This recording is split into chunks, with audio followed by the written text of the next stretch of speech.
7 of the biggest banks in America quietly built their own digital wallet to take on Apple Pay. And if you bank with Chase, Wells Fargo, or Capital One, you're probably already enrolled and have no idea. It's called Paze. By itself, honestly, kind of boring. But right now, there's a promo bolted onto it that's handing some people 10x points on regular spending. So let's answer 3 questions fast. What is this thing? Is it safe? And is it worth your time? Welcome to your Money on Easy mode with Damien. Okay, what is Paze? Say it like Paze, P-A-Y-S. It's a digital wallet for paying online. That's the whole job. You're checking out on a website, you see a Paze button, you click it, pick a card, done. No typing your 16-digit card number, no expiration date, no digging the card out of your wallet. Here's the part that makes it different. Paze wasn't built by some Silicon Valley startup. It was built by the banks themselves through a company called Early Warning Services. Now, if that name sounds familiar, it's because Early Warning also runs Zelle. And Paze is co-owned by 7 of the largest banks in the country: Chase, Bank of America, Wells Fargo, Capital One, US Bank, PNC, and Truist. Think about why they did this. For years, every time you tapped Apple Pay, Apple sat in the middle of that transaction. The banks looked at this and said, why is a phone company standing between us and our own customers? So they built their own version.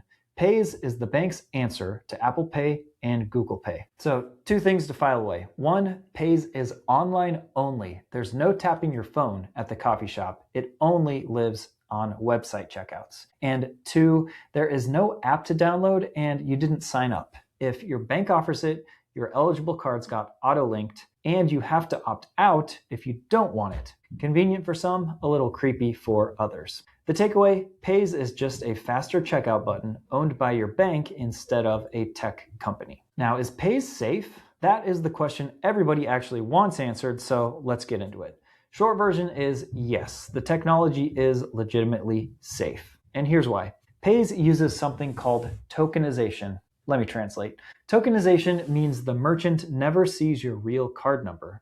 They get a randomized stand-in, a token, that's useless to anyone who steals it. So if that online store gets breached next month, your actual card isn't sitting in their database. That's the same protection that Apple Pay and Google Pay use, and it's better than typing your raw card number into a website. So on security tech, Paze is solid. It's bank grade, and your money still has all the normal credit card fraud protections and chargeback rights behind it. Now let me point out something the skeptics raise.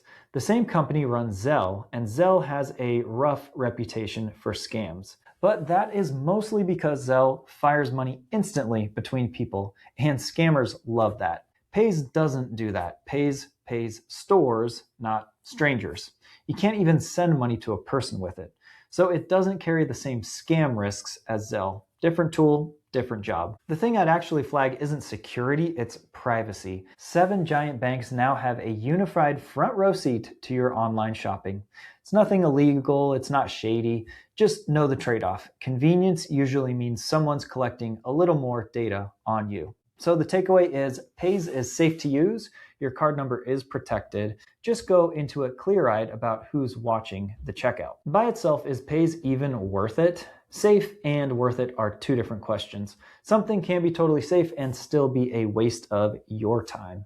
Here's my honest read. On its own, Paze is a shrug. It's free, it's a hair faster at checkout, and importantly, Paze has no rewards program of its own and doesn't change your credit cards for rewards. Whatever card you pick inside Paze earns exactly what it always earns. So your 2% cashback card still earns 2%. Your travel card still earns its miles. Paze is just the doorway. Your card still does all the work. There's also a real world limit to Paze, and that is that barely anyone accepts it yet. We're talking somewhere around 25 to 30 merchants directly. Places like United, Sephora, GNC, ShopRite, Dunkin' Donuts, Domino's, and Newegg. The merchant list is growing, but it's not in use it everywhere territory yet. So if that were the whole story, my answer would be, meh, use Paze or don't. It barely moves the needle. Quick question. If someone handed you $10,000 right now, would you know exactly what to do with it? Honestly, most people don't. And that uncertainty, well, that can cost you big time. So that's why I created something free just for you. Yes, F-R-E-E. And that is my Easy Mode Money Ladder. The Easy Mode Money Ladder is a simple step-by-step guide to help you figure out exactly what to do with your money and when. This is not a boring budget worksheet. This is a no fluff guide that tells you exactly when to build your emergency fund, how much to put in it, the best way to crush your debt, and the steps you need to take, which aren't that complicated, to start growing real long-term wealth. All of this one simple step at a time. No matter where you are in your money journey, this guide is for you. It will help you plan your next money move with confidence. And did I mention that it's free?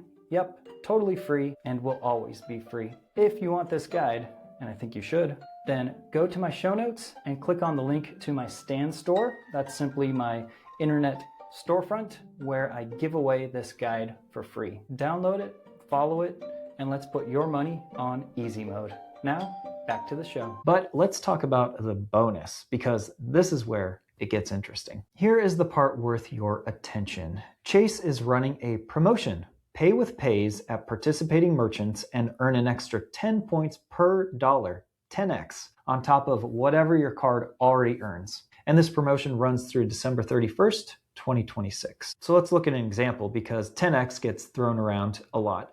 Say you book a $500 United flight with your Chase Sapphire Preferred card and check out through Paze. You would earn your normal 2x for travel plus 10x from the promo, so that's 12 points per dollar, around 6,000 points on one flight you were buying anyways. That's the difference between meh and wait, now I'm paying attention. Now to the fine print, because there is always fine print. It's capped at $1,500 in spending per month, which works out to a maximum of 15,000 bonus points a month. The eligible cards are Chase Sapphire and Freedom cards. That is Sapphire Preferred, Reserve, Freedom, Freedom Unlimited, Freedom Flex, and a bunch of United cards.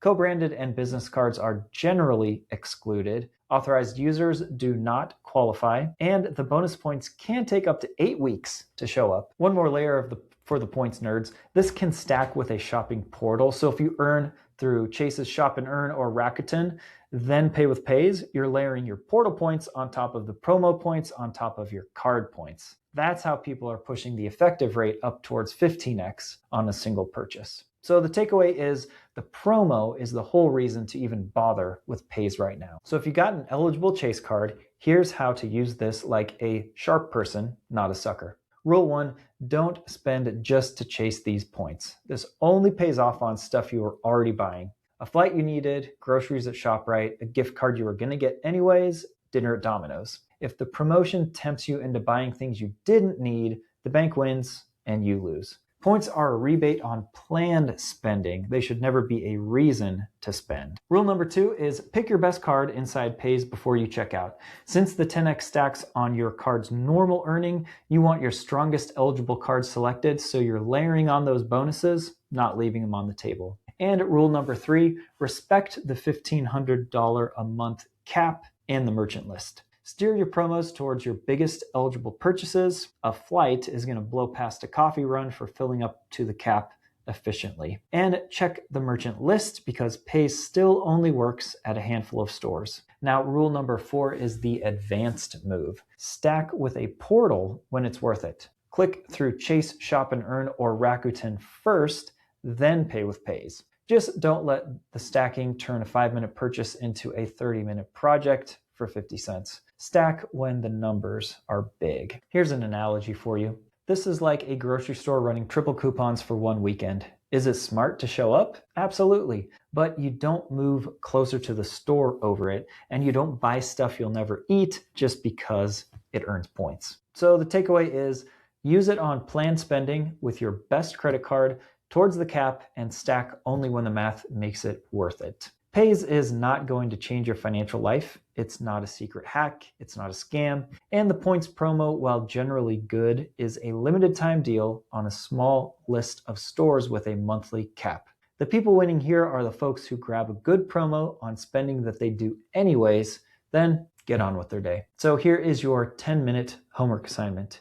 If you've got a Chase Sapphire or Freedom card, log in and check the benefits section for Paze under Boost Your Points. That tells if you're eligible. If you are, link your card and set it up. Then look at the participating merchant list and ask one question. Is there anything here I'm already going to buy in the next month? A flight, groceries, a gift card, dinner? If yes, that's your easy 10x. If no, no stress. You've lost nothing and you're ready the next time a real purchase lines up. So back to our 3 questions. What is Paze? It's a bank-built checkout button you probably already have. Is it safe? Yes. Your card's number is protected, full stop. Is it worth it? On its own, barely, but the 10x promo on spending you do anyways is genuinely worth grabbing through the end of 2026. So that is the move. Milk the bonus and never spend a dollar you weren't already spending. If this made Paze make sense to you in 10 minutes, then please subscribe. That's the point of the whole channel. See ya. Thanks for listening to Your Money on Easy Mode. If you enjoyed this episode, then please subscribe and share it with a friend.